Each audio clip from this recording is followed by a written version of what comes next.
Assalamualaikum warahmatullahi wabarakatuh. Ini si anak mau keliling-keliling katanya. Bab 493 Pemantauan. Ye Yan, kamu adalah adik laki-laki Yunlan, dan itu adalah adik laki-lakiku. Aku menyarankan kamu untuk meminta maaf kepada Nona Cheng. Demi aku, Nona Cheng tidak akan mengajukan tuntutan lebih lanjut. Sue Beihang sepertinya mencoba menjalin hubungan dan melindunginya. Tetapi ada nada merendahkan yang tidak tahu malu dalam nadanya. Apalagi ia sengaja memanggil Ye Yunlan dengan penuh kasih sayang, seolah takut orang lain tidak mengetahui hubungan mereka. Ye Yan meliriknya dan berkata dengan tenang, "Jika aku jadi kamu, aku tidak akan ikut campur dalam urusan orang lain. Kudengar biaya konsultasi Cai Tian cukup tinggi. Aku ingin tahu apakah kamu sudah membayarnya." Wajah Sue Beihang menjadi gelap, dan kilatan kekesalan muncul di matanya. Awalnya, dia berencana untuk membiarkan si Bata mengambil tindakan, dan kemudian Sun Dahuan dan istrinya akan menaikkan biaya pengobatan, dan dia hanya perlu mengambil semua pujian dan menunggu ucapan terima kasih Ye Yunlan. Tanpa diduga, rencana Sue Beihang gagal total dengan kemunculan Ye Yan. Tidak hanya itu, Ye Yan juga sangat dekat dengan Ye Yunlan. Inilah yang paling tidak bisa ditoleransi oleh Sue Beihang. Dia telah mengenal Ye Yunlan sejak kecil dan selalu percaya bahwa dia memiliki kelebihan yang besar dibandingkan orang lain. Selama hubungan ini bisa dipertahankan, ketika Ye Yunlan mencari menantu di masa depan, dia pasti akan mengutamakan menantu yang lebih dia kenal. Namun kemunculan Ye Yan telah menambah banyak variabel dalam semua ini. Oleh karena itu, jika ada kesempatan untuk secara sah menekan Ye Yan, dia tidak akan pernah melewatkannya. Ye Yan memandang Sue Beihang di depannya dan sedikit menyipitkan matanya. Kemarin saat dia mengobrol dengan Ye Yunlan, dia menyebut orang ini. Penilaian Ye Yunlan adalah dia memiliki niat jahat. Ye Yan percaya bahwa dengan penglihatan adiknya, dia tidak akan membuat kesalahan. Oleh karena itu, dia tidak terkejut melihat Sue Beihang berdiri, tampaknya mencari keadilan, tetapi di dalam dan di luar kata-katanya, dia mendukung Cheng Qian. Bahkan, aku ingin mencibir sedikit, saat ini, Cheng Qian menjadi berani melihat begitu banyak orang di sisinya. Seringai menghina muncul di wajahnya. Ye Yan, aku tidak tahu di mana aku menyinggung perasaanmu hingga dijadikan sasaran seperti ini. Tetapi jika kamu ingin menjebakku, kamu harus mempunyai bukti. Sue Beihang berkata dengan tenang di sampingnya. Ya, siapa yang melihat Nona Cheng mengatur orang untuk berurusan denganmu? Atau apakah kamu punya bukti? Yang terbaik adalah menunjukkannya. Kalau tidak, hanya berdasarkan identitasmu, dia mencibir, aku khawatir kamu tidak akan bisa meyakinkan kami. Ia yakin hal ini adalah utang macet. Ye Yan menggelengkan kepalanya. Kamu ingin bukti, oke. Saat ini, pintu kelas dibuka. Seorang pria berseragam keamanan masuk. Apakah itu Tuan Ye? Katanya, itu dia. Mata Cheng Qian berbinar dan dia menunjuk ke arah Ye Yan. Dia merasa saat petugas keamanan datang saat ini, mereka pasti sudah menemukan orang-orang yang terluka di kamar mandi, mengetahui bahwa Ye Yan telah melukai mereka, dan ingin membawa Ye Yan pergi. Oleh karena itu, dia sangat aktif. penjaga keamanan itu melirik ke arah Cheng Qian, mengangguk penuh terima kasih, lalu berjalan ke arah Ye Yan.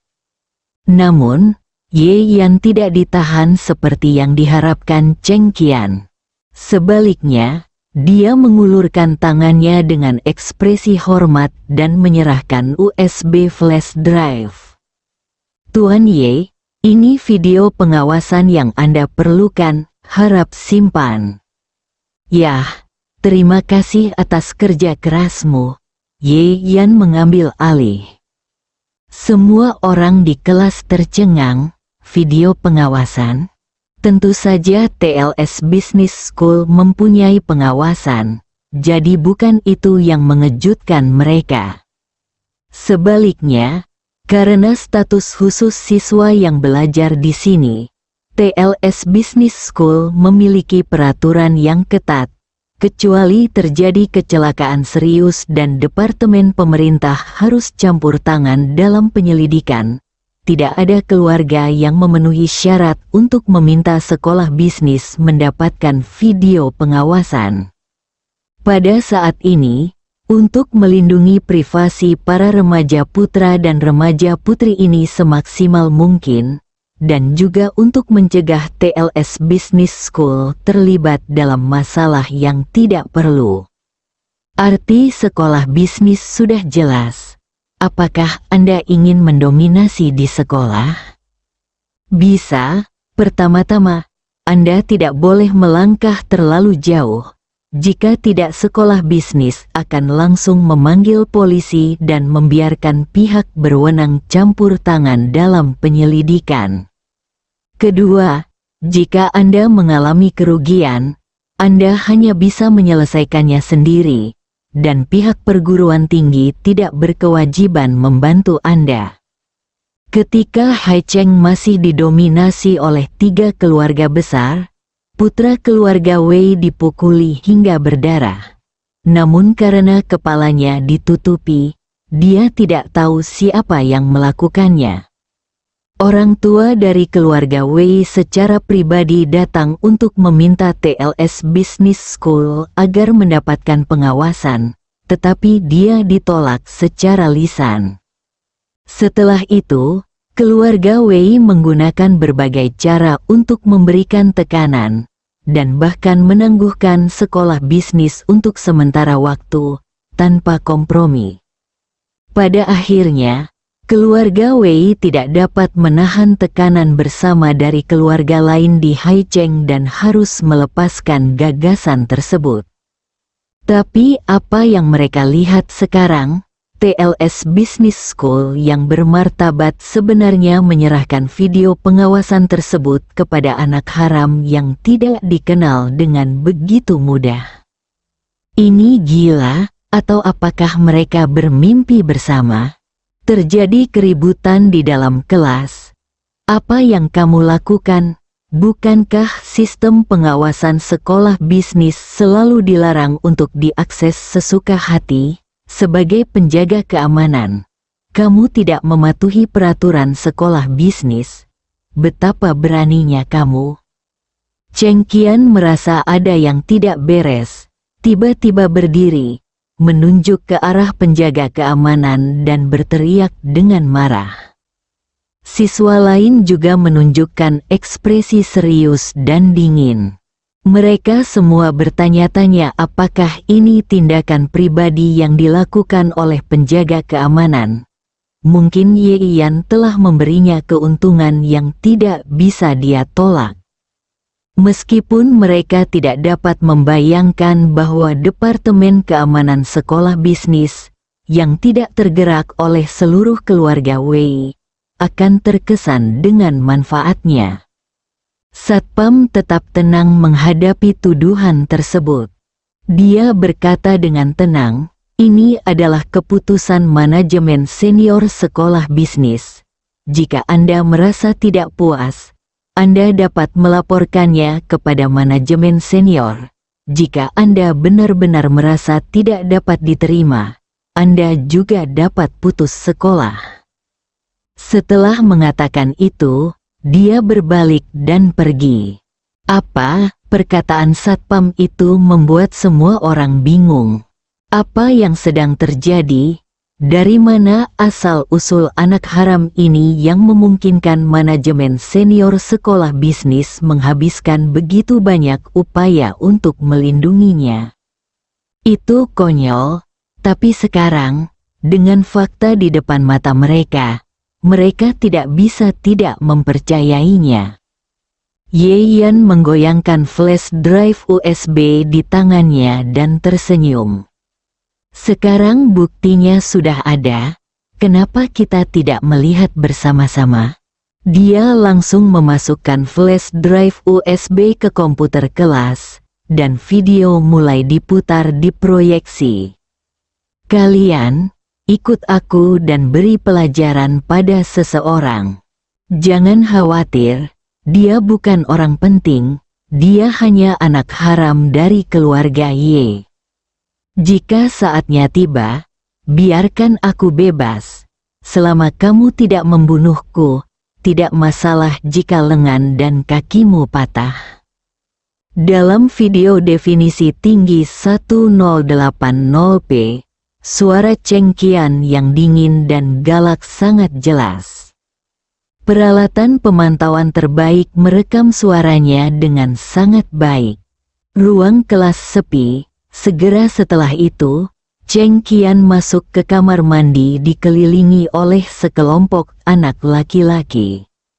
Setelah beberapa saat, dia berlari keluar dengan panik dengan wajah pucat. Lalu, Yeyan pergi dengan tenang, dan anak-anak itu tidak pernah muncul lagi hingga video berakhir. Bab 494 Kakakmu dan aku berteman. Semua orang di kelas terlihat rumit. Tanpa diduga, Cheng Qian begitu tegas sekarang, bersumpah bahwa itu tidak ada hubungannya dengan dia. Begitu dia berbalik, bukti dikeluarkan, dan wajahnya ditampar dengan keras. Dan beberapa orang memperhatikan bahwa ada lebih dari selusin anak laki-laki yang masuk, tetapi pada akhirnya tidak ada yang keluar. Mungkinkah Yeyan sudah membereskan semuanya? Tapi kelas sekarang sepi, jadi semua orang bisa mendengarnya. Yang lain tidak bisa menahan diri untuk tidak melirik ke samping. Tak heran, Miles Qian keluar dari video tersebut seolah-olah dia melihat hantu. Dia pasti ketakutan melihat cara Yeyan merawat anak-anak itu sendirian. Dan setelah kembali ke kelas, dia masih shock.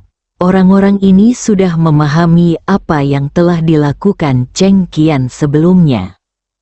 Cara mereka memandang Cheng Qian sedikit berubah. Wanita ini tidak peduli jika dia tidak dapat menemukan seseorang untuk memberi pelajaran pada Yeyan. Dia berani melakukan sesuatu tetapi tidak menganggapnya serius. Dia juga menggunakan kepercayaan mereka untuk memfitnah Yeyan. Tidak hanya itu, anak-anak lelaki itu hanya menyusahkan Yeyan karena wajahnya. Tapi dia berhasil meninggalkan orang itu dan berlari kembali sendirian. Dia hanyalah serigala bermata putih. Cheng Qian memperhatikan perubahan pada mata orang-orang ini, dan ekspresi mereka sangat jelek. Dia tidak menyangka keadaan akan berubah seperti ini. Kalau begitu, bukankah itu berarti dia tidak hanya gagal memberi pelajaran pada Yeyan, tapi reputasinya juga rusak? Mata Cheng Qian berkeliling seolah meminta bantuan. Namun, saya menemukan bahwa Sui Beihang telah kembali ke tempat duduknya pada suatu saat dengan sikap saya tidak tahu apa-apa dan tidak ingin peduli tentang apapun. Melihat situasinya tidak tepat, dia langsung mundur. Seolah-olah orang yang memiliki rasa keadilan yang kuat tadi bukanlah dia. Dan Ye Yunyao bertingkah seolah dia tidak tahu apa-apa dari awal sampai akhir. dan sekarang semakin mustahil baginya untuk terlibat. Cheng Qian dengan putus asa menyadari bahwa dia berada dalam situasi yang tidak berdaya. Tidak, ini tidak akan berhasil. Dia mengertakkan gigi dan berkata, "Ye Yan, aku tidak tahan betapa sombongnya kamu, jadi aku ingin bicara denganmu. Sedangkan untuk menemukan seseorang, itu hanya untuk memberanikan diriku sendiri. Siapa yang mengira kamu akan menyerang jika ada perselisihan sedikit pun? Kamu benar-benar orang barbar." Cheng Qian bertekad untuk menuangkan baskom berisi air kotor ke Ye Yan. Meskipun dia tidak bisa membersihkannya, dia tetap ingin menyeretnya ke dalam air. Ye Yan mencibir dan berkata, "Jika saya jadi Anda, saya harus memikirkan bagaimana Anda akan menjelaskannya kepada keluarga orang-orang ini." Dia berkata dengan tenang, "Tidak peduli apa, saya masih anggota keluarga Ye. Keluarga kelas 2 dan 3 ini tidak berani mengganggu saya. Tapi kamu berbeda. Jika aku mengingatnya dengan benar, keluarga Cheng sepertinya adalah keluarga kelas 2 di Haicheng, kan?" Ketika keluarga dari anak-anak itu mengetahui bahwa Anda menghasut anak-anak mereka untuk datang mengganggu saya, dan akibatnya mereka dipukuli, menurut Anda apakah mereka akan memiliki kesan yang baik terhadap Anda? Menurutmu apa yang akan mereka lakukan terhadap keluarga Cheng? Kata-kata Ye Yan seperti jarum baja yang menusuk hati Cheng Qian. Wajahnya menjadi pucat. Jika itu masalahnya, maka yang menungguku ketika aku kembali ke grup adalah badai omelan. Bahkan mungkin menjadi anak terlantar pada akhirnya, digunakan untuk meredakan kemarahan keluarga-keluarga ini. Memikirkan hal ini, Cheng Qian sepertinya seluruh kekuatannya telah diambil dari tubuhnya, dan dia merosot ke kursi, tidak dapat mengucapkan sepatah kata pun. Kali ini, pintu kelas dibuka kembali. Kali ini kepala sekolah kelas 3 yang masuk, dan di sebelahnya adalah Lan Lengyu, guru kelas 1. Kepala sekolah kelas 3 bernama Wu. Dia menghampiri Ye Yan dengan wajah datar dan berkata, "Teman sekelas ini ada di kelas sekarang. Siapa yang mengizinkanmu masuk ke kelasku dan membuat keributan?" Ye Yan tersenyum kecil. "Guru, aku datang kemari untuk membicarakan sesuatu dengan sepupuku." Matanya tertuju pada Ye Yunyao, yang berpura-pura menjadi burung unta, dan nadanya penuh arti, "Benar." Ekspresi Ye Yunyao berubah. Dia sudah yakin bahwa Ye Yan lah yang kemarin mempermalukan dirinya sendiri, tapi dia tidak tahu bagaimana Ye Yan melakukannya. Hal yang tidak diketahui adalah hal yang paling menakutkan. Meskipun Ye Yunyao tidak punya niat dan tidak mau melindungi Ye Yan, dia dengan cepat kehilangan keberanian untuk melawan ketika dia berpikir jika dia tidak melakukannya, Ye Yan mungkin akan mempermalukan dirinya sendiri hari ini. "Ye Yan, tunggu saja aku. Aku menanggung penghinaan dan menanggung beban. Tunggu sampai aku tahu bagaimana tindakanmu dan lihat bagaimana aku bisa membalasmu." Ye Yunyao mengutuk dalam hatinya dan menghibur dirinya sendiri, tapi senyuman muncul di wajahnya. "Ya, Guru Wu." Guru Wu mengerutkan kening. Dia merasa segalanya tidak sesederhana itu. Tapi karena tidak ada orang lain yang berbicara, tidak ada yang bisa dia lakukan.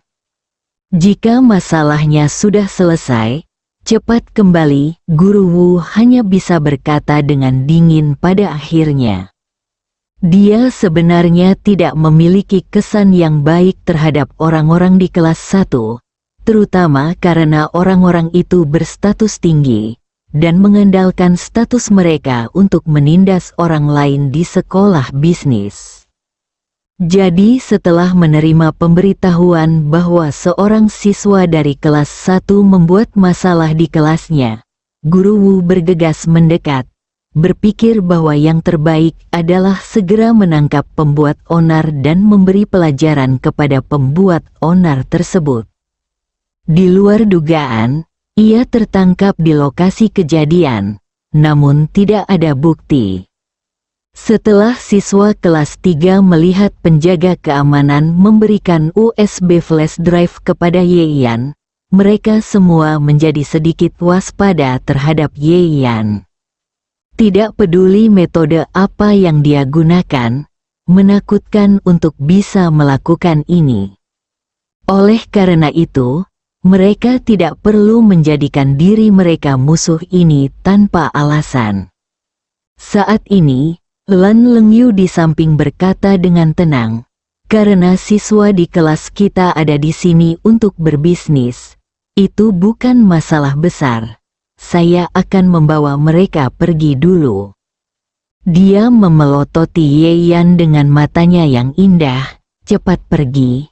Yeyan mengikutinya dan meninggalkan kelas 3. Setelah berjalan beberapa jarak, Lan Lengyu berkata dengan marah, "Apa yang kamu lakukan? Terburu-buru ke ruang kelas lain selama jam pelajaran untuk membuat masalah. Tahukah kamu bahwa jika kamu melakukan ini, Departemen Keamanan Sekolah berhak menangkap dan membawamu pergi?" Yeyan mendengarnya meskipun nada bicaranya tegas namun tidak jahat. Dia tahu kalau wanita itu hanya mengkhawatirkannya. "Jangan khawatir. Aku tahu apa yang terjadi. Bukankah semuanya baik-baik saja?" Lan Lengyu sangat marah hingga dia mengertakkan gigi. "Tidak apa-apa. Itu hanya karena kamu beruntung. Tahukah kamu kalau TLS Business School berbeda dengan sekolah lain? Ada aturannya di sini." Dia sangat marah. Tidak yakin apakah itu ilusi. Mungkin karena amarahnya, Lan Lengyu merasa perut bagian bawahnya terasa sedikit nyeri. "Saya mengerti. Terima kasih Guru Lan," kata Yeyan dengan tulus. Lan Lengyu menarik napas dan menenangkan diri. "Jika adikmu tidak memintaku untuk menjagamu, menurutmu apakah aku ingin menjagamu, kakak perempuan? Kamu Yunlan?" Yeyan tertegun sejenak, lalu tiba-tiba tersadar. Ternyata adiknya berteman dengan kecantikan dewasa di hadapannya. Tak heran dia membantunya begitu mereka bertemu. Bersambung.